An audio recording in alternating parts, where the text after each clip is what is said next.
Hello there. Thank you so much for joining us. This is News Channel Nebraska.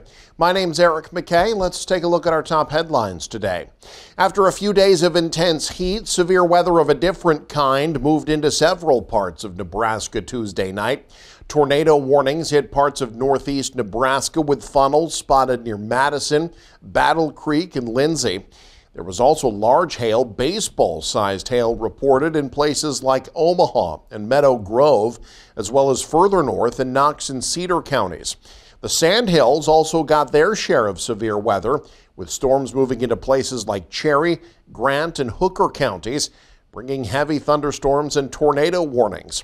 Flash flood warnings, meanwhile, were issued in the Omaha area, with flooding continuing to be a risk along the entirety of the Missouri River and Nebraska and Iowa. Meanwhile, strong gusts from thunderstorms, the main feature of severe weather across southeast Nebraska and northeast Kansas early Wednesday. Emergency management in Jefferson County reported a wind gust of 75 miles per hour in Fairbury across the state line, 72 miles per hour near Harbine.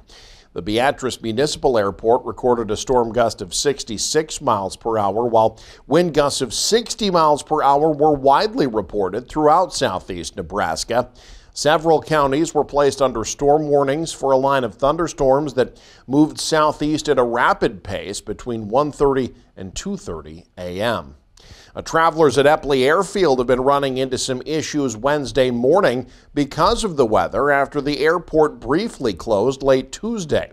On social media Tuesday, the airport cited what they called damage assessment and debris removal after Tuesday evening storms. The airport was shut down for about 2.5 hours, and that affected the flight schedule. Epley's flight tracker Wednesday morning showed 32 different flight delays. Meanwhile, an additional 2 inches of rainfall over portions of the Missouri River Basin, not expected to increase the flood forecasts. The U.S. Army Corps of Engineers says rainfall in the 24-hour forecasts is taken into account on the hydrographs that show the river's rise stopping just under major flood levels. Rain fell on the Schilling Wildlife Refuge in Plattsmouth on Tuesday, which was shut down because of the flooding. Mayor Paul Lambert said the city has sandbagged the water well house, which is on the edge of the refuge. The 120-hour cumulative rain forecast shows as much as 2 inches in areas from Omaha to Kansas City, but the Corps says the new rain will have a negligible impact on the flooding. The crest of the river at Brownville was slightly downgraded to 0.6 of an inch below the major flood stage. Industrial equipment being stored near the Spirit of Brownville and River Inn Resort are on raised platforms and under guard. So major highways across the state line, meanwhile, shutting down because of the rising levels on the Missouri River. The Iowa Department of Transportation has closed portions of I-680 and I-29 in the Council Bluffs area. State officials say they hope the highways will be able to reopen this weekend, but these are the latest of dozens of road closures in the Hawkeye State thanks to devastating flooding. A Missouri River gauge in Omaha showed the river entered flood stage Monday evening. It's expected to cross over into the moderate flooding stage at some point Wednesday before cresting around 35 feet sometime Thursday. While that will be enough to disrupt travel, it's still 5 feet shy of the record high in Omaha, set way back in 1952. It's not just the Missouri. Communities in north central Nebraska cleaning up after heavy rains late last week caused severe flooding. Casey Wannenberg takes us to the Long Pine area to show us the damage. Hidden Paradise. Located just outside of Long Pine, Nebraska, it's known as a little bit of heaven on earth. It's a collection of a lot of family-owned cabins that have been in their families for generations. But this week, there's gloominess in Paradise.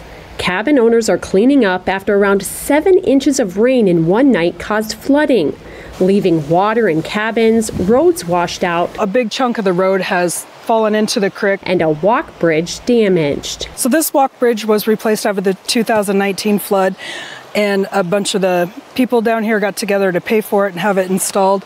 And as you can see, the flooding from this weekend has come up here and compromised the integrity of the entire bridge. In addition to Hidden Paradise, several roads are closed throughout the area. Due to recent warm weather, flooding has subsided substantially. Just take a look at this video from Friday compared to Monday. Still, the water has left a trail of destruction. It's just the cost to the taxpayers and to the county, to the materials that will be used. And, as of 2023, we were finishing up the 2019 flood. So a lot of stuff that was new then, we're looking at fixing now again. It's a great way of life. Tracy Booth is the emergency manager in both Brown and Rock counties.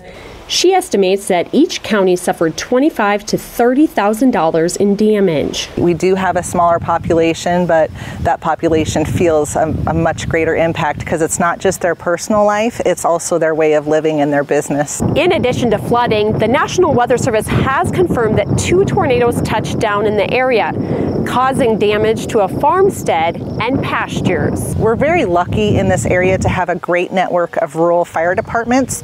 These guys train every year on storm spotters. The National Weather Service comes up. We have a tornado on the ground. Here's video one of those volunteers, Logan Leonard, took while watching for severe weather. Thankfully, no one was injured. Meanwhile, back at Hidden Paradise, As you can see with the grass, how it's kind of laying down. it may not be picture perfect, but Pozelle is confident this slice of heaven will soon regain its charm. As soon as something comes through, neighbors help neighbors kind of thing, and they just want to be able to have their place and get it back to normal as soon as they can. Near Long Pine, Casey Wannenberg, News Channel, Nebraska. In other news, Governor Jim Pillen making it official, intending to call the legislature back into a special session that will begin July 25th. In a letter to the Speaker of the Legislature, Pillen says lawmakers will remain in session until they finish what he calls unfinished business, specifically the state's property tax situation. In addition, Pillen says he's open to another special session to change the way Nebraska allocates its electoral votes. Pillen says he favors winner-take-all.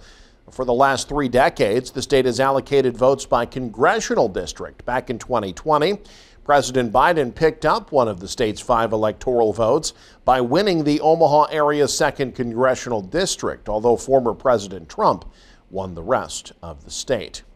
With a deadline nearing for signatures, the group Support Our Schools continuing their pursuit of putting LB 1402 on the ballot.